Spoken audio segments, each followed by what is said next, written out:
안녕하세요. 여러분 반갑습니다.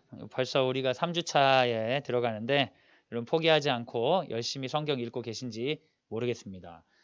저는 주로 성경 읽기보다는 듣기로 많이 하거든요. 그래서 듣고 하는데 좀 그런 입체낭독으로 많이 들어요. 그래서 배우들이 읽어주는 걸 듣는데 생각보다 재미있고 또 저한테도 새롭기도 하고 그렇습니다.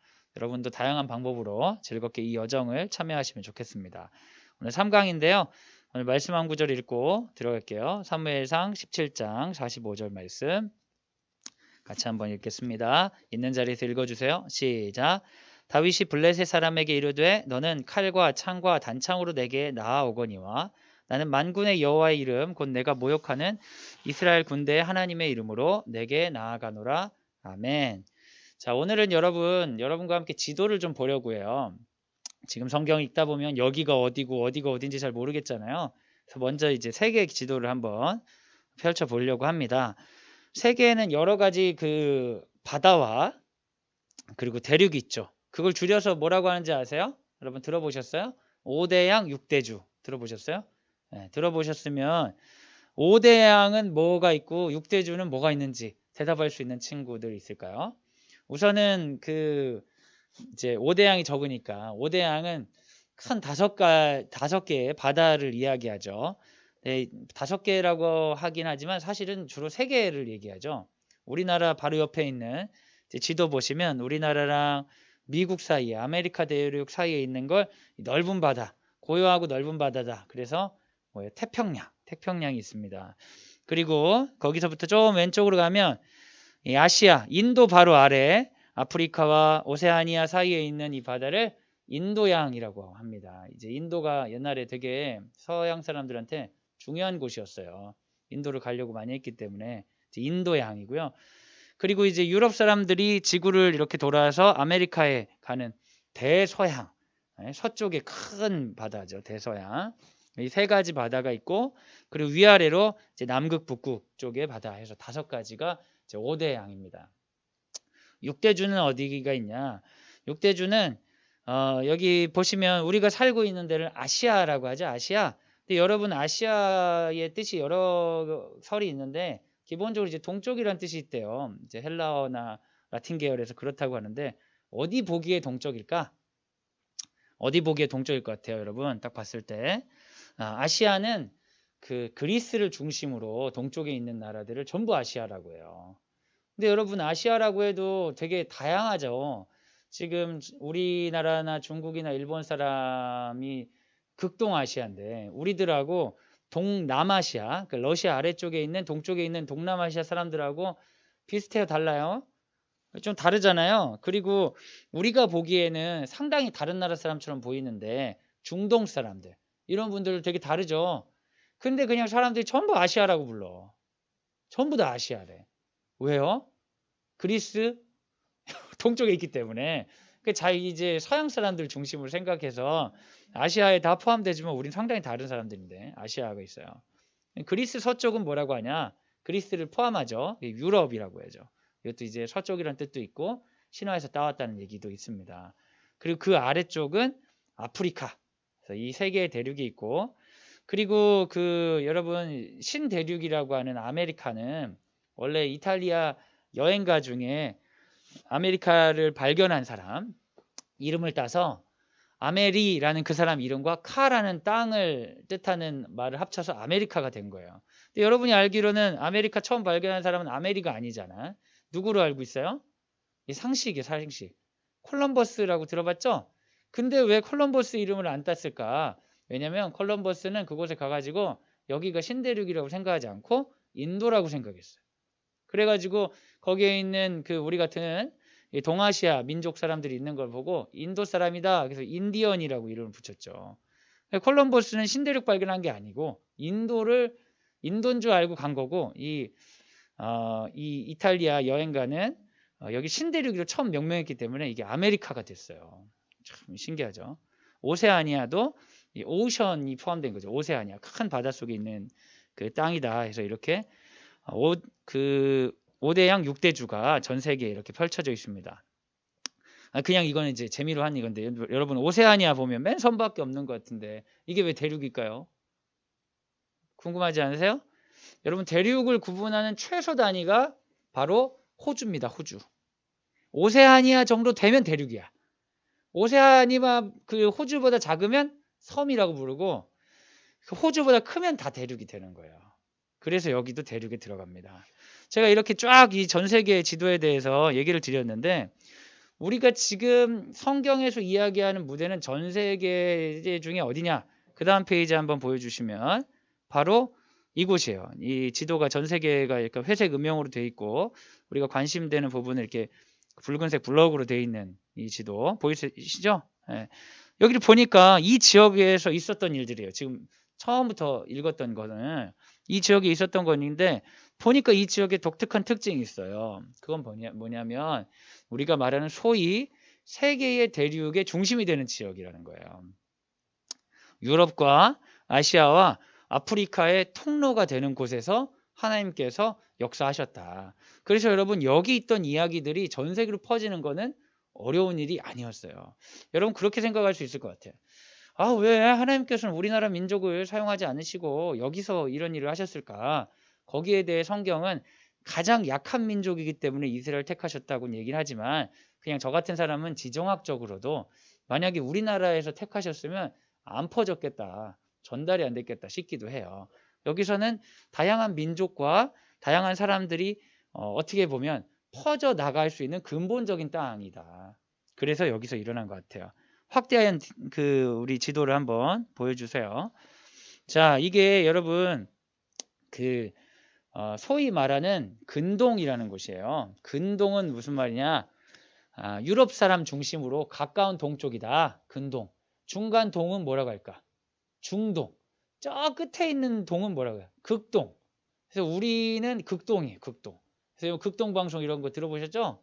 극동 방송이 동아시아를 얘기하고 중동이라고 하면 이 아시아의 중간 이제 이슬람 문화권. 그리고 여기는 근동이에요. 유럽하고 제일 가까운 동쪽이다. 근동.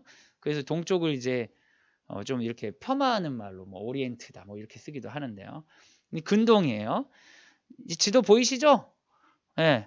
지도 보면 여러분 이게 좀 글자가 작긴 하지만 강이 두 개가 있어요. 강이 여기 이런 식으로 퍼지는 강. 아래 강이 글자 보이세요?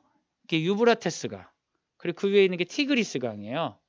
보이세요? 글자 보이시나? 잘 안 보이나? 유브라테스, 티그리스 강이 이렇게 쭉 가 있잖아요. 근데 여러분 여기 이게 되게 중요해요. 왜냐하면 이게 성경에 나와요. 기록에. 여러분 창세기에 보면 에덴 동산에 4개의 강이 있는데 비손, 기혼, 힛데겔, 유브라데예요. 근데 비손하고 기혼은 안 나와. 지도에. 그런데 유브라데가 나오죠. 그리고 여러분 힛데겔이라고 있는데 이 힛데겔이 히브리어로 힛데겔인데 이거를 헬라어로 번역한 70인역에는 뭐라고 나오냐면 명확하게 티그리스라고 나와 있어요. 그래서 이거 힛데겔은 티그리스로 사람들이 그냥 생각해요. 그럼 에덴 동산이 어디 있지? 라고 생각했을 때 사람들이 유브라데스와 티그리스와 비손과 기온이라는 어떤 강이 있는 곳일 것이다. 그럼 딱 봤을 때 유브라데스, 티그리스가 딱 가고 있잖아요. 비손과 기온은 몰라. 어딘지 몰라. 그렇지만 이 무대 자체는 고대 근동 어디에서 하나님의 땅이 시작되었다고 유대인들이 믿고 시작했구나라는 걸 알 수 있죠. 이 강이 되게 중요하죠. 그리고 나서 이제 1장부터 11장이 끝나고 12장에 아브라함이 등장하기 전에 아브라함의 아버지 데라가 어디서 출발했냐? 여기 보면 이제 유브라데스와 티그리스가 갈라지기 전에 빨간 점 하나 있어요. 제가 데라와 일행 출발했는데 여기가 갈대아 우르입니다. 성경에서 인물들이 처음 시작하는 곳이 여기예요. 여기서부터 여행을 떠나. 근데 데라가 어디 가서 죽냐면 갈대아 우르에서 하란에서 죽거든요. 하란은 여러분 이 유브라테스 강을 쭉 따라 올라가세요. 쭉 따라 올라가면 위에 빨간 점, 제가 데라의 죽음이라고 글자 써있는 거기 가가지고 데라가 죽은 거예요. 그럼 여기서 아브라함은 하나님을 만난 거죠. 하나님이 야 너는 본토 친척 아비 떠나서 약속의 땅으로 가서 내가 너에게 줄 복을 누려라. 자손과 땅을 누려라 라고 하면서 어디로 가라고 하냐. 그럼 이 아래쪽에 있는 이스라엘이라고 써있는 가나안 땅에 가라고 이야기하신 거죠. 굉장히 이제 여정이 이렇게 됐다. 이게 티그리스 유브라데스 그 유역에서부터 쭉 올라갔다가 이제 이스라엘 땅으로 가는 이야기가 창세기의 이야기다. 다음 페이지 넘겨주시면 자, 가나안 땅이 있어요. 가나안은 바로 지중해를 맞닿아 있죠. 그리고 이제 바로 아래로 내려가면 이집트예요. 여러분 이집트는 어느 대륙이에요? 아프리카죠. 아프리카. 그리고 지금 여기 있는 이 사람들은 유럽 사람 기준에서 아시아에 있는 건데 이게 통로가 되는 거죠. 역사적으로 여기가 계속 통로였어요. 여기를 차지하려고 전쟁도 많이 하고 십자군 전쟁도 여기를 탈환하려고 막 했었죠. 여기 보면 가나안 땅이라고 있을 때 우리가 기억할 만한 그 지형은 옆에 갈릴리, 요단강, 사해가 있다는 거예요. 예. 그 중심에는 요단강이 있고 위에는 갈릴리, 아래에는 사해가 있어요. 여러분 사해는 왜 사해인지 아세요? 죽은 바다, 데드씨. 이 사해가 지대가 낮대요. 지대가 얼마나 낮냐면 그 우리 해수면보다 낮다고 그래요. 그 바다가 이렇게 있으면 물들은 웬만한 바다보다 높아야 되는데 바다보다 낮은 지형이에요. 그래서 모든 물들이 사해로 흘러 들어가는 거예요. 그래서 사해로 흘러 들어가니까 여러 강들로부터 여기 이제 큰 요단강만 얘기했지만 보이지 않는 지류의 강들이 있죠. 강들로부터 바닷물이나 강물이나 이렇게 공급이 돼가지고 사해에 가서 물이 맺히는 거예요. 그러다 보니까 이 사해가 어떤 현상이 있냐면 나트륨이 적체되는 현상이 있어요. 소금이 가득한 현상이 있어요. 그래서 여기는 생물이 살지 못한대요. 소금이 가득해서. 그리고 너무나 신기하게 사해 바다는 몸이 뜬다고 하죠. 근데 제가 여러분 거기 가봤어요. 사해 가가지고 제가 너무나 해보고 싶었어. 몸이 뜨는 바다에 몸을 던지면 어떻게 될까. 그래서 제가 진짜 여기 탁 들어가 봤더니 진짜 몸이 떠요. 그런데 몸이 진짜 엄청 아파. 피부가 엄청나게 아프더라고. 이 소금, 나트륨이 가득하니까 넣으면 막 따가워요. 엄청 따가워. 그래서 이제 피부병이 잘 고쳐진다. 이런 얘기도 있더라고요. 그래서 사해 밑바닥에는 오랫동안 적출된 그 진흙들이 있어가지고 그 소금이 많이 함유된 진흙을 가지고 화장품이 나와요. 그게 되게 유명합니다, 여러분. 이스라엘 하면 풋크림 뭐 이런 거 되게 유명해. 사해를 뭐 진흙을 이용한 거라고. 이게 이제 사해가 있고 그 사해가 흘러 내려오는 강이 요단강이에요. 여러분 많이 들어갔죠, 요단강. 그리고 요단강을 위에는 갈릴리 지역이에요. 예수님이 처음 사역하셨던 갈릴리 지역. 사실 이스라엘의 중심은 그 요단강 이쪽에 있지 갈릴리는 중심이 아니라 변방입니다. 근데 이렇게 여러분이 좀 아시면 좋을 것 같고, 그리고 요단강이 그 나중에 이제 한 번 더 설명하겠지만 이스라엘 사람들이 출애굽할 때 건너와서 가나안 땅에 들어가는 입구가 됐어요. 그리고 요단강을 건넌다 이런 여러 가지 상징이 있는 거죠. 가나안 땅까지 이제 왔습니다. 왔어요. 와가지고 이제 아브라함이나 이 족장들이 잘 살다가 위기가 있으면 블레셋 지역 아래 가기도 하고 더 아래 애굽 지역 가기도 하고 다시 올라오기도 하고 가나안 지역에 왔다 갔다 하다가 요셉 때 어디로 가냐? 이제 애굽으로 가죠. 한 장 더 넘겨주세요. 애굽은 가나안에서 가까워요. 아래로 쭉 내려가면 이제 애굽입니다. 그래서 여기 제가 하나의 지도를 가져오면 좋은데 이제 여러 지도 제가 원하는 지도를 찾다 보니까 지도 버전이 여러 가지가 있는데 아래 보면 이제 그 고센이라고 있어요. 고센. 이스라엘 사람들이 고센 지역으로 영어로 써 있어요. 고센 지역으로 갔다가 이제 다시 이제 그 탈출을 해야 되는 상황이 된 거죠. 그래서 여러분 출애굽 지도를 한번 제가 보여드리겠습니다. 여기 보면 이제 하얀색 지도. 네, 보면 나일강 삼각洲있고 고센 있죠? 고센에서 이제 이스라엘 사람들이 살았다가 나중에 비돔과 라암셋을 건축하는 노동자가 됐죠. 그래서 여러분 고센 근처에 비돔과 라암셋 한번 찾아보세요. 고센 위아래에 있죠? 고센에 살던 그 사람들이 이제 노동자가 돼서 애굽을 위해서 비돔과 라암셋을 건축하는 사람들이 되었다가 탈출을 하게 돼요. 그래서 출애굽기는 탈출해가지고 어디를 가는 거예요? 우리 배웠죠? 비돔과 라암셋 고센 지역에서 나와서 어디가 도착 지역이 돼요? 언약 맺었던 곳. 그 산이 있잖아요. 시옷 니은 산. 무슨 산이에요? 그죠? 네, 맞아요. 시내산, 시내산. 근데 시내산 어딘지 찾아보세요. 지도에서. 시내 어디 있어? 큰 글자로. 고센에 수르광야도 있고 바람광야도 있고 시내광야도 있고 신광야도 있고 그 아래 끝에 가면 시내산이 있어요. 찾은 사람. 네, 찾은 사람이 있어요.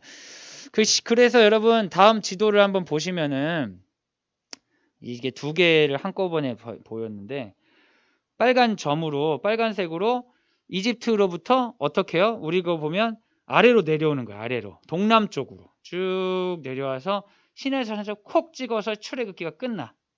그리고 나서 시내산에서 출발해서 어디로 가냐? 12정탐꾼을 보낸 곳. 가데스 땅. 가데스 바네아라는 곳이 있는데 이 작은 지도에 보면 거기 위에서 딱 멈추죠. 가데스 바네아에서. 가데스 바네아에서 보니까 여러분 약속의 땅이 가까워요? 멀어요? 엄청 가까워요. 위로 좀만 가면 바로 약속의 땅이야. 거기서 정탐꾼을 보냈는데 이스라엘 사람들이 안 가겠다고 하니까 바로 앞에 있는 바로 그냥 들어가면 되는 가나안 땅 가지 못하고 그 자리에서 40년을 있는 거예요. 그 자리에 40년. 이 지도를 알면 진짜 억울해. 그러니까 약간 뭐냐면 우리가 우리 땅 밟기를 가가지고 도착을 하려고 하는데 막 친구들 우리 땅 밟기 이제 초등학생들은 좀 알 거예요. 초등학교 해본 친구들 아는데 우리 땅 밟기를 다 끝나고 차 타고 그냥 학교로 딱 들어오면 되는데 왠지 바로 들어올 수가 없어서 그런지 선생님들이 학교에 안 내려주고 학교에서 좀 먼 저기 유비파크 같은 데 내려줄 때가 있어요. 그래서 유비파크에서 걸어올 때가 있잖아요. 그럴 때 여러분 친구들이 막 짜증내는 친구도 있어요. 어차피 차를 탔는데 그냥 운동장에서 내려주지 왜 유비파크에서 내려주냐. 그럼 어떤 선생님이 그런 얘기를 하죠. 키로수가 모자라다. 채워야 된다. 그리고 어떤 선생님은 니네가 거기서 내리면 엄마들이 박수 칠 때 감동이 없다. 걸어 들어가야 된다. 막 이런 얘기들을 들으면서 친구들이 그렇군요 하면서 인정이 되고 설득이 되는 게 아니라 짜증이 막 나는 거죠. 눈앞에 두고 이게 뭐한 짓이냐고. 근데 이스라엘 사람들은 눈앞에 두고 얼마 동안 기다리고 얼마 동안 돌아다녔냐. 그 자리에서 기다린 게 아니에요. 구름기둥 불기둥 지나가면 다 따라가야 되는 거야. 그거 가지고 계속 돌아다니면서 얼마를 기다렸어? 40년을 기다렸다. 그럼 그때 태어난 사람도 엄청 많고 그때 돌아가신 분도 많겠죠. 여러분 눈앞에 두고 그냥 간 게 아니라 눈앞에 두고 죽어버리는 거야. 눈에 보이는데. 약속의 땅이 눈에 보이는데. 얼마나 안타깝습니까? 지도를 보면. 그러면 여기를 보다가 이제 어떻게 되냐. 아래쪽 에시온 게벨라에서 바로 위로 안 가고 오른쪽으로 돌아가는 거야. 보이죠? 오른쪽으로 이렇게 삥 돌아서 이방 땅, 에돔, 모압, 암몬을 지나서 요단강 옆에 모압 평지까지 이렇게 삥 돌아옵니다. 그때 이제 그 바사나 옥과 아모리 왕 시온과 싸우면서 전쟁하면서 발라함의 예언을 들으면서 여기까지 와가지고 이제 한 페이지 넘겨주세요. 모압 평지. 모압 평지가 있는 그림. 모압 평지 노란색으로 그 그림이죠. 모압 평지에 딱 와가지고 이때 모세가 이렇게 고생을 다 하고 설교를 하는 거야. 너희들은 약속의 땅에 들어가거든. 하나님 뜻대로 살거라 하고 모세가 여기서 죽는 거예요. 모세도 진짜 안타깝겠죠. 40년 내내 지켜보다가 이제는 어떻게든 뚫고 들어와가지고 들어가기 직전에 난 여기까지다 하고 이제 가는 거죠. 하나님의 약속에 따라. 그리고 나서 모압 평지에서 가나안 땅 들어가려니까 뭘 건너야 돼요? 딱 보니까 뭐가 있어? 아까 우리 설명 들었던 요단강을 건너야 돼요. 요단강은 그냥 건널 수가 없어요. 왜냐하면 그때 물이 많을 때야. 그래서 하나님께서 여호수아에게 명령해서 언약궤를 들고 요단강 탁 밟으니까 요단강이 쫙 갈라지잖아요. 마치 홍해가 갈라지는 것처럼 새 역사의 시작을 그렇게 하나님이 보여주시고 약속의 땅에 들어가는 하나님 뜻대로 가는 거다 하면서 딱 들어가시자마자 그 다음 지도 한번 보여주세요. 들어가자마자 있는 바로 요단강 건너편에 있는 성이 어디냐? 거기가 바로 되게 글자 작죠. 여리고예요. 여리고. 여리고를 정복하고 여리고에서 그 다음 아래에 있는 성인 아이성에서 실패하고 그러면서 아래쪽에 있는 연합군 전쟁하고 북쪽에 있는 연합군 전쟁하는 이런 전쟁이 이제 여호수아에서 전쟁하죠. 12장까지 하고 나머지는 땅을 분배하는 거예요. 그래서 이제 사진이 두 개 있는데 왼쪽은 전쟁하는 경로 그리고 오른쪽은 땅 분배한 거예요. 그래서 여러분 땅이 이렇게 분배됐는데 요단강 오른쪽에 므낫세하고 가드하고 르우벤 지파가 있고 왼쪽에도 므낫세가 있네. 이런 거 있죠. 여러분 잘 읽었으면 알 거예요. 이 이스라엘 백성이 요단 동편을 정복하면서 므낫세 지파 중에 반절하고 갓 지파하고 르우벤 지파 이 세 지파는 요단 동편 이미 땅을 분배받았어요. 그 대신 조건이 있었어요. 어떤 조건이냐면 약속의 땅을 차지하는 전쟁할 때 같이 군대를 보내야 된다. 그래서 전쟁에서 보내고 다시 돌아가는 장면들이 여러분 지난주에 읽을 때 있었죠. 그리고 이 세 지파가 돌아갔는데 갑자기 제단을 쌓으니까 이스라엘 백성들이 화가 나가지고 야 니들 우상 섬기냐? 그러면서 전쟁하려고 했잖아요. 그리고 이 세 지파가 아니 우리가 땅이 요단 동편에 있다 보니까 나중에 우리 후손들이 이스라엘 하나님과 우리가 관련 없다고 할까봐 똑같이 성소를 만들어서 한 거다라고 하는 그런 해프닝이 있잖아요. 그게 왜 그러냐면 오른쪽이 정착했기 때문이에요. 근데 므낫세 지파가 커가지고 반절은 또 왼쪽이 있어요. 12지파가 이렇게 딱 지파가 딱 됐는데 나중에 이 12지파가 통일된 이스라엘에서 여러분 남왕국 북왕국하고 분열될 때 남쪽의 이름을 뭐라고 하냐면 남유다라고 해요. 그리고 북쪽은 뭐라고 하냐면 북이스라엘이라고 해요. 왜 이렇게 하냐면 북쪽은 웬만한 지파가 다 포함됐기 때문에 그냥 이스라엘이라고 해요. 야곱의 아들들. 그리고 왼쪽은 아래쪽은 유다 중심이기 때문에 유다라고 해요. 그래서 남유다 북이스라엘 되는데 보시면 유다에는 어디가 포함되냐면 유다와 베냐민이 포함돼요. 그리고 나머지 지파는 전부 다 북이스라엘이에요. 그럼 여러분 지도 보면서 좀 이상한 질문을 하나 해야 돼. 어머나 시므온은 뭐야 시므온은? 그지? 시므온은 왜 유다 사이에 있어? 여호수아 19장 9절 제가 여기다가 적어놨거든요. 제가 읽어드릴게요. 시므온 자손이 이 기업은 유다 자손의 기업 중에서 취하였으니 이는 유다 자손의 분깃이 자기들에게 너무 많으므로 시므온 자손이 자기의 기업을 그들의 기업 중에서 받음이었더라. 이스라엘 사람들이 이 땅을 분배하고 나서 여러분 그 전쟁에서는 이겼지만 땅 정복은 각 지파의 몫이에요. 큰 전쟁에서 여리고 전쟁, 아이 전쟁 이건 이스라엘 전체 군대가 이겼어요. 그래서 이스라엘 가나안 땅을 정복했다.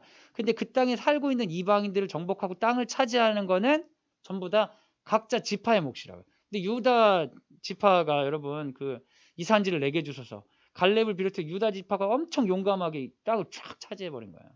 그 나머지는 갈라준 대로 용기대로 이렇게 하는데 시므온이 변변치 못한 거예요.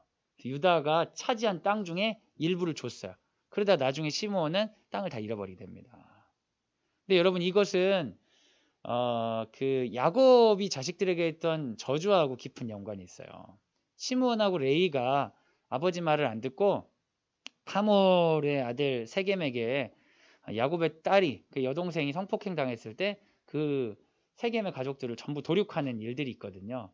거기에 대한 야곱이 저주를 했었는데 그 저주의 결과일 수 있을 것 같아. 그래서 시므온하고 레위가 땅이 없습니다. 원래 레위는 땅이 없어서 없는 게 아니라 제사장이기 때문에 제사장이라서 각 지파마다 다 얹혀 사니까 땅이 필요 없고 시므온은 이렇게 좀 비루하게 땅을 차지했다가 나중에는 잃어버리게 되죠. 남유다와 북이스라엘 나눌 때 시므온의 자리는 아예 없어버려요. 이렇게 해서 이 지파가 땅을 좀 이해하고 나니까 여러분 이제 왕들의 역사들 들어가기 전에 그랬겠구나. 그래서 여러분 다윗이 어느 지파예요? 다윗이 어느 지파인지 아세요? 유다 지파거든요.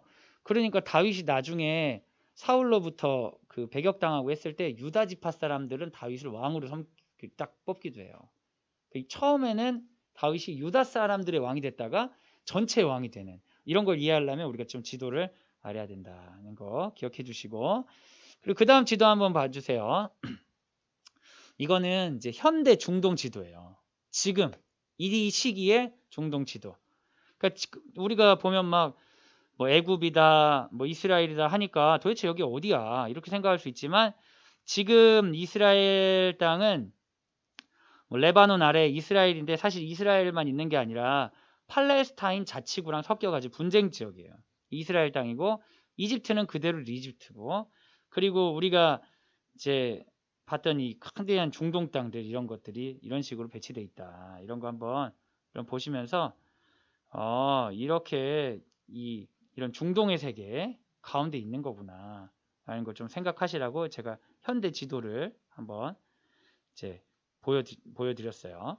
여기서 또 재밌는 거는 여러분 그 이슬람교의 중심이 되는 극단적인 나라 사우디아라비아 뭐 이런 나라들 또 여기 있잖아요. 여기가 그 인류의 어떤 거룩함의 중심이죠. 그리고 여러분 여기서 조금 올라가면 터키랑 맞닿는데 그리스 있죠? 네? 그리스도 뭐가 발달해? 인간 중심의 신화가 발달해. 철학이 발달하잖아요. 그리스, 이스라엘, 사우디아라비아 어떻게 보면 이 라인이 인류가 가지고 있는 굉장히 다양한 종교적 유산이 전부 여기 나왔어요. 하나님께서 이스라엘 통해서 보여주신 것이고 그리고 이러한 문화적 토양 가운데 인간들이 또한 만들고 한 것으로 볼 수가 있는 거죠. 한 장 또 넘겨주시면 그러면 이거 시기를 대충 어떻게 봐야 되나? 애굽에 거주했던 시기를 주전 약 1800년으로 봐요. 그럼 뭐 이제 아브라함이나 이런 시대는 언제냐라고 하는데 그건 이제 주전 4000년 이하라고 보지만 정확히는 알 수는 없어요. 대충 청동기 시대 뭐 이렇게 보게 되죠. 그리고 주전 약 1450년에 출애굽이 시작됐어요. 가나안 정복한 게 한 1400년, 그리고 한 1390년 여호수아가 죽었다. 여러분이 궁금하잖아. 그 한국은 이때 뭐 하고 있었어요? 한국은 계속 고조선이었어요. 고조선은 약 2300년부터 주후 108년 때까지. 우리는 그냥 다 고조선이야. 그러니까 우리가 우리의 역사랑 비교해가지고 지금 뭐 하고 있지라고 생각해 보려고 해도 없어. 그냥 고조선 시대. 고조선 하면 이제 그 단군 신화 나올 때 그럴 때잖아요. 그 옛날 그 시기에 이스라엘에 이런 일들이 진행되고 있었다는 것을 여러분이 마음속에 아시면서 성경 읽기를 계속 진행하시면 더 흥미롭고, 여러분 이걸 또 들으면서 또 질문이 또 생기는 것들이 있죠. 그럼 이건 뭐지? 그럼 뭐지? 막 이런 질문들은 여러분 좀 찾아보세요. 그래서 또 즐겁게 읽기에 참여하시면 좋겠습니다. 그럼 이제 앞으로 남은 시간 동안 우리가 또 읽을 것들 한번 생각해 보도록 하겠습니다. 우리가 여호수아까지 읽었어요. 여호수아 마지막은 그 여호수아의 은퇴로부터 이제 그 시작이 되죠. 여호수아가 은퇴해도 아무런 문제가 없는 건 사실은 여호수아가 얘기한 것처럼 여호와의 말씀 순종하면 되는 거예요. 그건 뭐냐면 율법 중심의 삶입니다. 모세가 죽고 나서 여호수아가 들어갈 때도 여호수아 두려워하지 않을 이유는 율법 중심의 삶을 살면 되기 때문에, 율법 중심의 삶을 사는 자들을 하나님께 동행하시기 때문에 그런 거예요. 그래서 여호수아가 그 능력이 뛰어나가지고 그 땅을 정복한 게 아니라 모세가 전해줬던 율법 중심을 살았기 때문에 하나님이 도와주셔서 전쟁에서 승리했어요. 근데 이스라엘 사람들은 전쟁에서 승리했지만 철저하게 정복하진 못했어요. 그래서 여러분 사사기에 들어가면 그 땅의 백성들이 남아있다는 내용들이 반복적으로 있습니다. 그래서 그 땅의 이방인들로부터 죄된 문화를 배워서 그들이 죄악을 저지르고 우상 숭배를 하는 것이 사사기의 주요 내용입니다. 이 그림을 보면 5개의 서클이 있는데요. 그래서 이스라엘 사람들이 죄를 저지르는 거예요. 그럼 하나님이 그 죄에 대한 결과로 심판으로 이방 민족으로부터 괴롭힘을 당하게 돼요. 그러면 이스라엘 사람이 구해달라고 간구해줘. 그럼 하나님 그때 사사를 세우셔서 구원해 주세요. 그러면 이스라엘 사람들이 그걸 까먹어. 그래서 다시 죄를 지어. 이거를 반복적으로 하는 이 서클이 7번 나오는 게 사사기다라고 생각하시면 됩니다.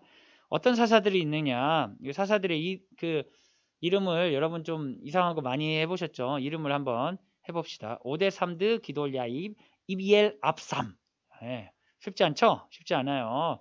다시 한번 해볼게요. 오데삼드 기돌야 입엘 압삼. 이 마지막 발음이 잘 되는 사람은 나중에 아나운서를 해도 좋을지 모르겠어요. 발음이 쉽지 않습니다. 다시 한번 오데삼드 기돌야 입엘 압삼. 네. 이게 누구냐? 옷은 누구냐? 옷은 온니엘이에요. 온니엘. 온니엘이 그 이제 갈렙의 사위죠. 갈렙의 사위로 제일 처음 이제 하나님을 그 사사로서 이방 민족으로부터 구원자 역할을 했죠. 그 다음에 애는 에훗이에요. 에훗은 이방 적장을 암살하죠. 그리고 여러분 이걸 읽으면 막 잔인해요. 되게 막 암살을 칼로 찔렀는데 그게 막 기름이 끼고 막 끔찍한 묘사들이 있습니다. 5대3 이게 삼갈은 특별히 일이 없어요. 예. 드는 드보라, 여자 선지자 그 사사죠. 유명한 선지자로 이제 드보라가 장군을 이끌고 가서 전쟁에서 얘기하죠. 그래서 드 이 세 분을 보면 전쟁을 통해서 하나님께서 이끄시는 사람으로 이렇게 등장합니다.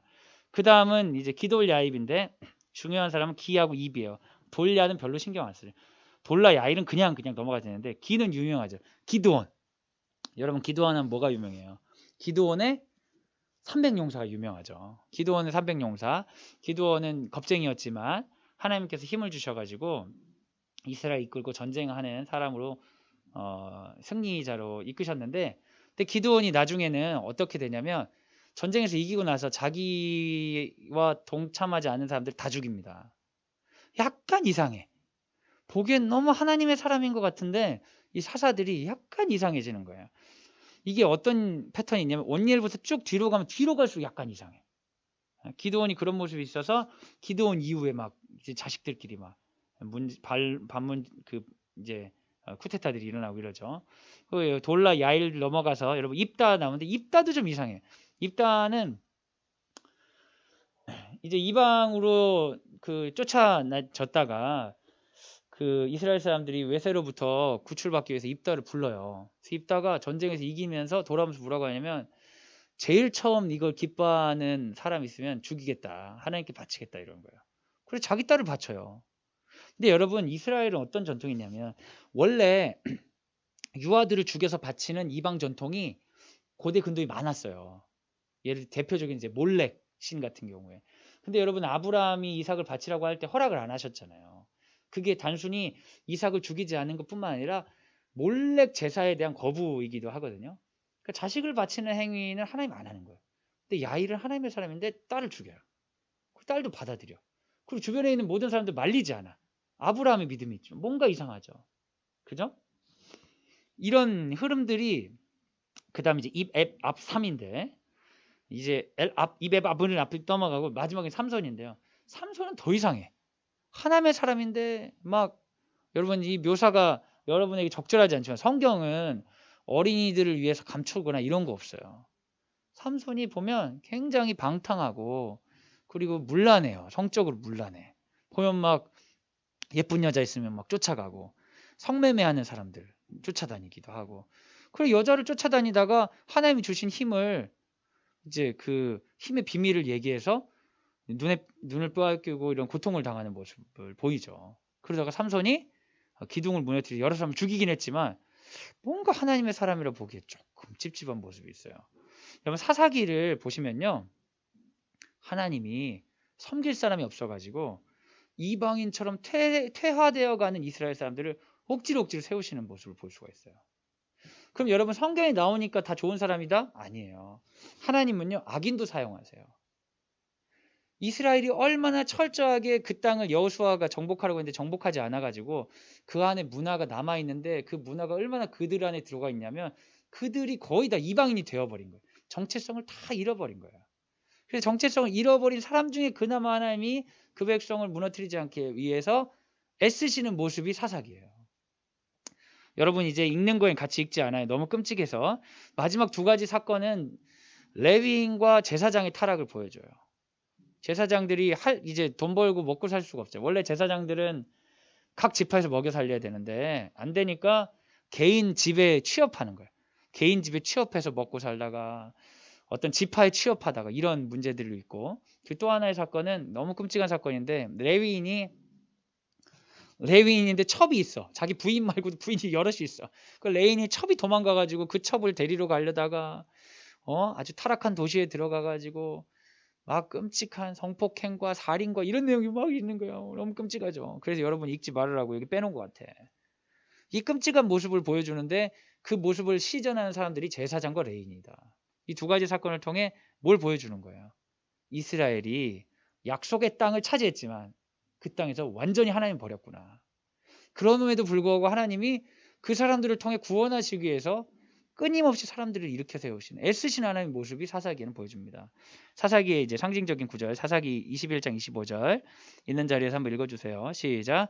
그때 이스라엘에 왕이 없으므로 사람이 각자 자기의 소견에 옳은 대로 행하였더라. 이게 각자인데 각자 오타가 생겼네요. 그렇게 사사기가 끝납니다. 사사기는 점점 절망하다가 최악의 사건 두 가지를 보이면서 끝냅니다. 그리고 나서 성경은 두 가지 이어지는 희망적인 두 가지 이야기를 해요. 그게 바로 룻기와 사무엘서예요. 희망적인 이야기 두 가지인데 첫 번째 룻기는 뭐냐면 하나님이 이스라엘 안에서 고귀한 사람들을 찾지 못해서 그런지 이방 여인 룻을 통하여서 혈통적으로 다윗을 준비하는 이야기가 룻기죠. 그리고 나서 한 가지는 사무엘인데 사무엘은 그때 당시에 여러분 제사장이 있고 해도 전혀 하나님과 교제할 수가 없었어요. 그런데 사무엘이라는 기이하게 탄생한 사람, 기도로 탄생한 사람을 통해 하나님의 음성이 내려오기 시작했다는 거예요. 사무엘을 통한 어떤 성령의 역사와 룻을 통한 혈통적인 역사가 만나는 지점이 누구냐? 바로 다윗이다. 그래서 이스라엘 역사를 새롭게 할 메시아적인 예표적인 인물로 다윗의 등장을 준비하는 이야기가 룻기와 사무엘서예요. 네, 우리는 룻은 읽진 않아요. 여러분 룻은 나중에 읽어보세요. 사무엘을 이제 시작하면 처음부터 이상을 보지 못하는 제사장 엘리와 타락한 제사장의 자녀들과 대비되는 사무엘의 기이한 출생이 나오죠. 여러분 거기 이스라엘이 얼마나 미신적이 되냐면 블레셋과 전쟁에서 잘 안 되겠으니까 언약궤를 가져가면 이길 거라는 전혀 여호와 신앙적이지 못한 모습으로 언약궤를 가져가는데 어떻게 돼요? 전쟁에서 지게 됩니다. 근데 언약궤가 보면 이방 신전에 가가지고 스스로 이래요. 다곤이 이제 물고기 모양으로 생긴 신인데 다곤 신이 막 부서져 있고 이래가지고 무서워가지고 사람들이 언약궤를 보내죠. 근데 언약궤를 보내는데 너무 무서우니까 언약궤 끌고 갈 게 없으니까 소가 끌고 가는 그런 장면이 있죠. 여러분 저는 참 그게 참 마음이 아픈데 그때 당시 이스라엘도 타락하고 이방은 당연히 하나님 모르고 하니까 하나님을 섬길 수 있는 유일한 존재가 소였던 거예요. 소. 참 안타깝죠. 이 소가 그 역할을 하는데 그렇게 돌아온 언약궤와 함께 할 수 있는 사람으로서 사무엘이 준비되는 거예요. 하나님께 겸손하게 하나님의 음성을 듣는 사무엘이 이제 출생해서 은퇴하는 시기들이 나오고요. 그리고 나서 사무엘상은 이제 사실 하나님은 그 율법을 왕으로 삼는 거죠. 율법과 함께하고 하나님 왕으로 섬기를 원했지만 그렇게 사무엘이 등장했지만 사람들은 왕을 끊임없이 요구했어요. 전쟁이나 이런 나라의 통일을 위해서 제대로 된 왕이 세워져야 된다. 그러면서 이제 사울을 이제 세우게 되는 이야기가 사무엘서에 나옵니다.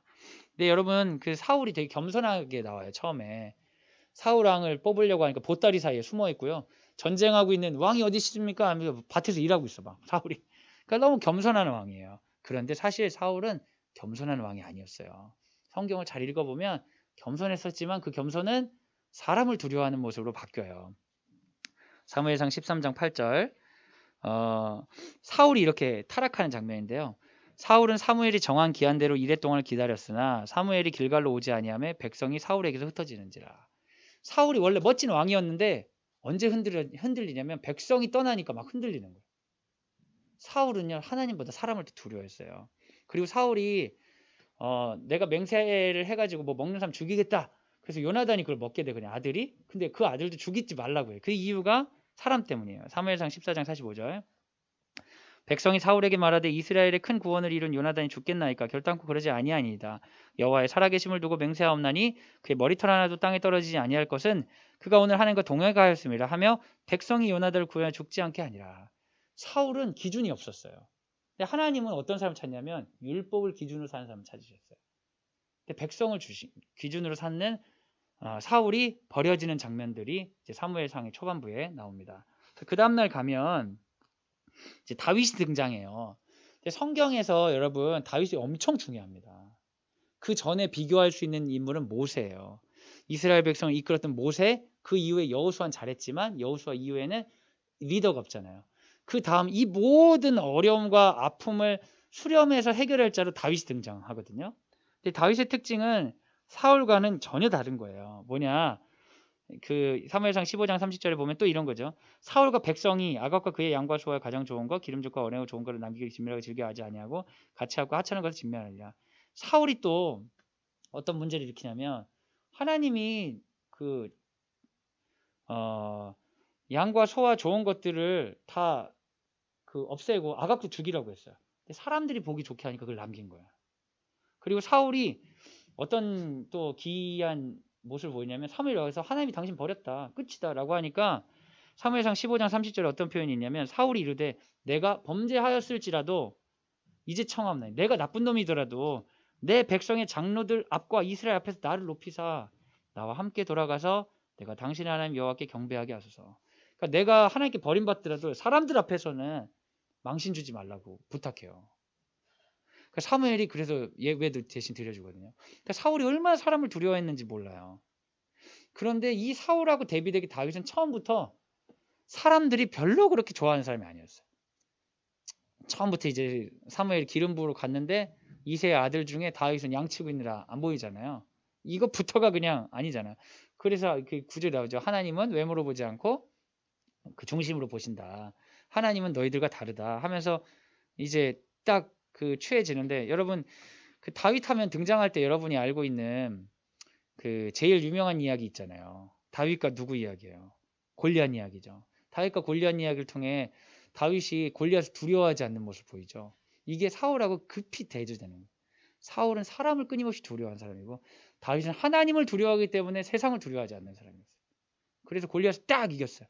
그 돌아오면서 사람들이 여자들이 막 노래 부르잖아요. 사울은 천천을 죽였고 다윗은 만만을 죽였다. 그 얘기 듣고 사울은 사람에게 예민하니까 그때부터 다윗을 미워하고 죽이고 싶어하는 거예요. 근데 다윗은 사람을 신경 쓰지 않고 하나님을 두려워했기 때문에 왕으로서 잘 이제 이끌어 나가는 거죠. 이게 너무나 대조되는 건 다윗을 그 이후부터 사울은 다윗을 죽이기 위해 나라를 돌보지 않아요. 왜?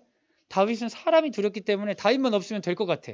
그러면서 하나님께 집중하지 못하고 끊임없이 다윗에게 집착하는데 반면에 다윗은 사울을 죽일 수 있음에도 불구하고 하나님께 기름 부음 받은 자를 죽일 수 없다. 이러면서 두 번이나 사울을 살려주거든요. 이 두 가지를 통해 어떤 모습을 보여주냐. 계속해서 사람을 두려워하는 사울과 하나님을 두려워하기 때문에 자신의 고통과 아픔을 두려워하지는 다윗을 대조적으로 보여주죠. 그래서 사무엘상 끝날 때 되면 사울과 요나단이 죽는 것으로 끝이 납니다. 그래서 사무엘 하로 들어가면 드디어 하나님을 두려워하는 다윗이 왕이 되는 이야기가 이제 사무엘 하로 들어가요. 그 다음 페이지 넘어가시면 근데 제일 처음에 여러분 이스라엘 왕이 될 때 잘 읽어보세요. 이건 잘 읽지 않으면 보이지도 않아요. 유다 족속의 왕으로 헤브론에서 왕이 돼요. 사울이. 아까 제가 지도 얘기했죠. 제일 처음 남쪽에서만 왕이 되는 거야. 그 다음에 이스라엘 전체의 왕으로 전체 통합 왕이 됩니다. 그리고 언약궤를 가져오고 하나님께서 다윗 왕국에 복을 약속하시는 게 사무엘하 1장 부분에 이렇게 나와요. 나중에 솔로몬의 자식 때 르호보암 때 갈라지는 이유도 사실은 이스라엘은 이미 지역 감정이 있었어요. 유다와 북쪽 가운데. 이게 이제 다시 드러나는 게 그 솔로몬 이후에 갈라지는 거거든요. 하나님이 약속하신 거 사무엘하 7장 16절 한번 제가 읽을게요. 내 집과 내 나라가 내 앞에서 영원히 보존되고 내 왕위가 영원히 경고하리라 하셨다 하라. 그래서 여러분 이스라엘 사람들은 다윗 왕권이 영원할 것이라고 했기 때문에 다윗 왕권 유다 지파 중에 메시아가 올 거라고 믿었어요. 그리고 당연히 그 메시아는 다윗 왕과 같이 현실적인 이스라엘을 세계에 우뚝 서게 하는 사람이라고 생각하죠. 그러니까 예수님을 믿을 수가 없는 거예요. 예수님은 다윗의 그 족보로 오셨지만 현실 세계에 있는 이스라엘의 왕이 아니라 온 세계의 왕으로 우리의 죄를 대신해 십자가에 지셨기 때문에 유대인들과 생각한 것과 다른 방식으로 하나님께서 역사하셨죠.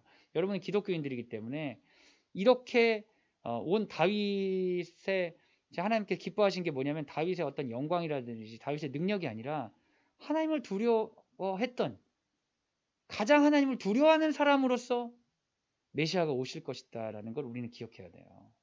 하나님을 두려워하기 때문에 세상의 모든 것들의 죄를 감당하고 십자가에 지시는 오히려 예수님을 더욱더 우리 메시아로 바라볼 수 있는 거죠. 그 다음에 이제 마지막 날 되면 이제 사무엘하 11장부터 24장 읽게 되는데 그 잘났던 다윗도 이제 범죄를 저지르는 게 나와요. 사무엘서는 이제 예언서에 들어가기 때문에 우린 역사서를 보지만 유대인들 예언서를 보기 때문에 굉장히 철저하게 비판적입니다. 다윗이 밧세바하고 범죄를 저지르죠. 그리고 나서 나단이 책망을 합니다. 여러분 나단이 책망할 때 유명한 얘기를 해요. 여러분도 아실 거예요. 그 부자가 양이 많은데 가난한 사람 양 한 마리를 잡아다가 요리를 대접했다. 어떻게 해야 됩니까? 그러니까 다윗이 그렇게 나쁜 놈이 있냐 심판해야 된다 했을 때 나단이 그게 바로 놉니다. 얘기하는 거. 다윗도 잘 몰랐던 거예요. 자기가 잘못하면서 스스로 속았던 거죠. 사단이 속아가지고 나쁜 짓을 많이 합니다. 그런데 그게 하나님의 시선으로 보니까 큰 죄라는 알고 회개하죠. 여러분 연약하면 죄가 아니에요. 사람이 연약할 수 있어요. 그럼 여러분도 죄를 저지를 수 있을까요? 저질 수 있어요. 다윗과 같은 사람도 죄를 저지를 수 있어요. 그런데 여러분 그 연약함에 대한 책임은 져야 돼요. 다윗의 후반부 인생은 그 연약함에 대해 다 책임지는 인생을 살았습니다. 바로 아들이 죽었고요.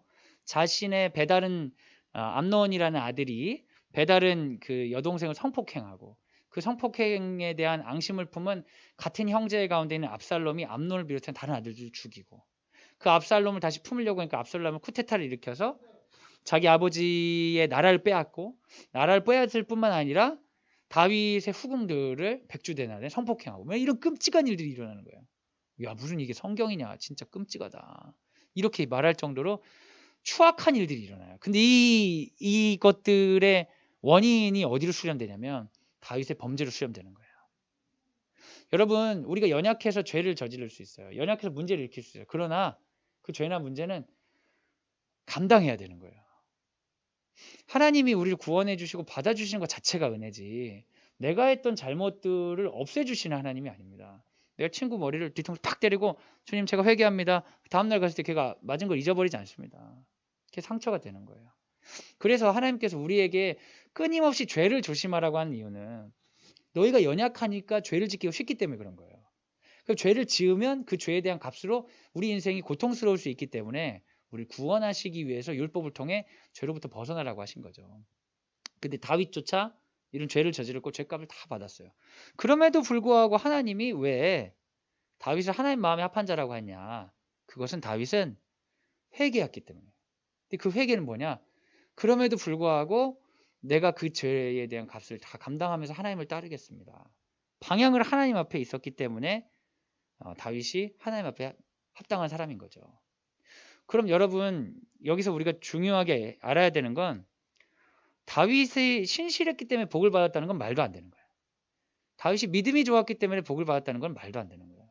다윗이 복을 받은 이유는 하나님이 신실하시기 때문에 하나님이 은혜를 베푸시기 때문인 거예요.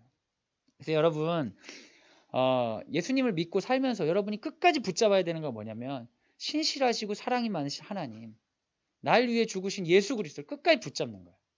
그러기 위해서 죄도 피하려고 하고 애써서 사는 거예요. 그 은혜를 주시고자 하는 그분이 있기 때문에 우리가 복을 받으며 살 수 있는 겁니다.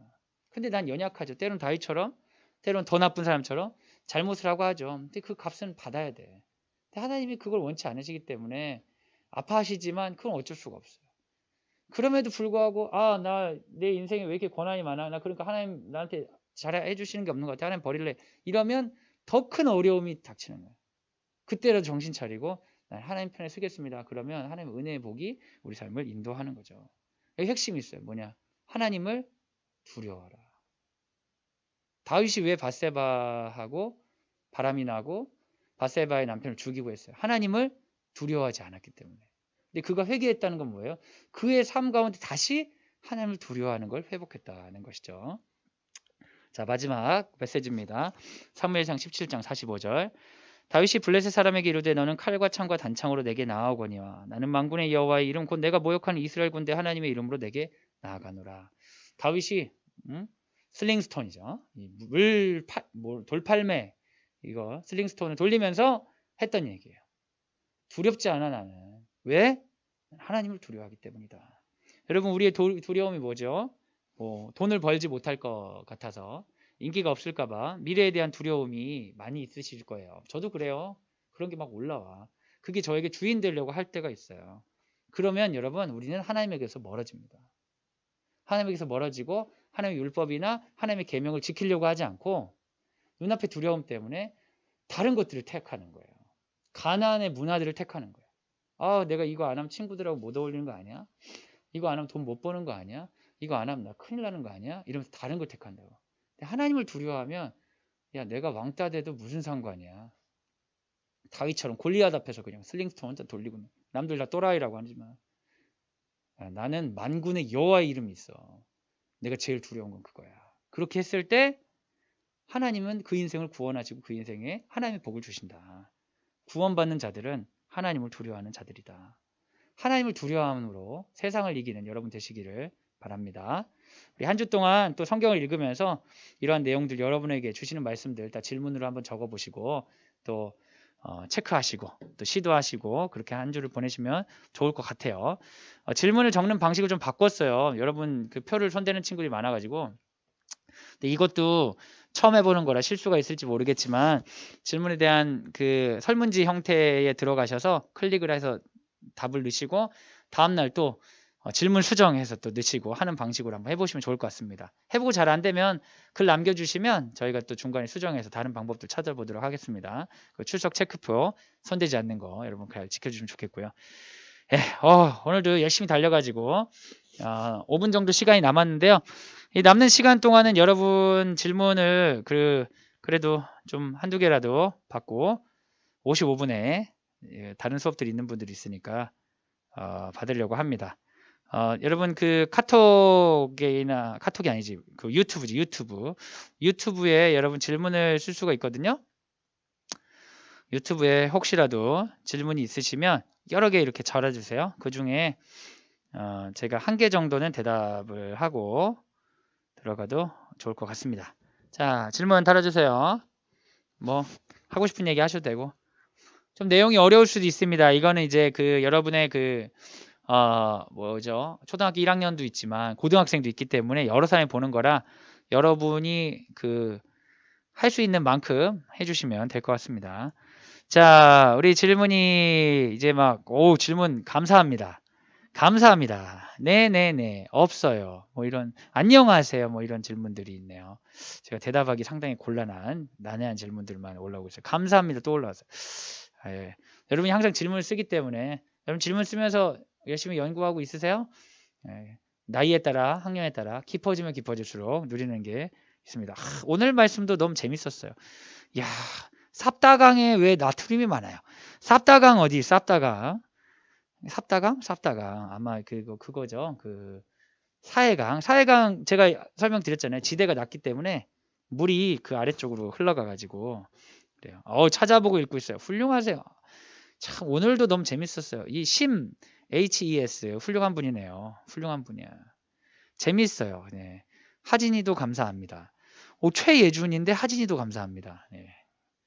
여러분 뭐 질문이 별로 없는 것 같아요. 예. 우리 HES 심은 그 갑자기 이제 감사하다고 할 때 반말로 찾아보고 읽고 있어. 막 반말도 하시고. 예. 이스라엘 가보고 싶어요. 이스라엘 가보고 싶어요. 이 질문에 대한 대답은 부모님과 상의하시면 될 것 같아요. 코로나가 끝나고 이스라엘은요, 여러분 굉장히 위험한 지대예요. 왜냐면 아직도 분쟁 지역이고, 근데 다른 나라에서는 뭐라고 하는지 아세요? 한국도 되게 위험한 지역이라고 그래요. 예, 한국도 분쟁 지역이거든요. 우리도 진짜 어이없죠. 여러분 저는 그런 걸 꿈꾸거든요. 제가 중학교 그 졸업하는 친구들 질문 없어 그냥 시간 때우는 얘기를 하는 건데, 졸업하는 애들한테 얘들아 니네 이런 친구들 없다. 나중에 대학생 되면 돈 모아가지고 이스라엘 배낭여행 가라.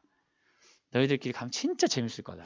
얘기하는데 제가 좀 도전 드리고 싶은 건 우리가 뭐 해외여행 좋은 이제 호텔 가고 이런 거 좋지만 인류 문명을 이제 같이 바라보는 게 참 좋거든요. 유럽이나 이런 데도 되게 좋은 나라지만 이제 이스라엘을 한번 갈 수 있으면 그냥 놀러 가는 게 아니라 이렇게 한번 성경을 읽고 배우고 가면 굉장히 여러분에게 새로운 그 감동과 은혜가 있지 않을까 싶습니다.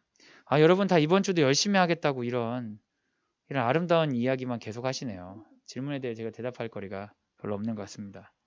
네, 질문 많이 없으신 것 같은데 또 질문 남겨주시고 찾아보면서 더 깊어지시고, 우리 지난 주간에나 좀 덜 채워주신 분들 표 이렇게 클릭 하시면서 다 채워주세요.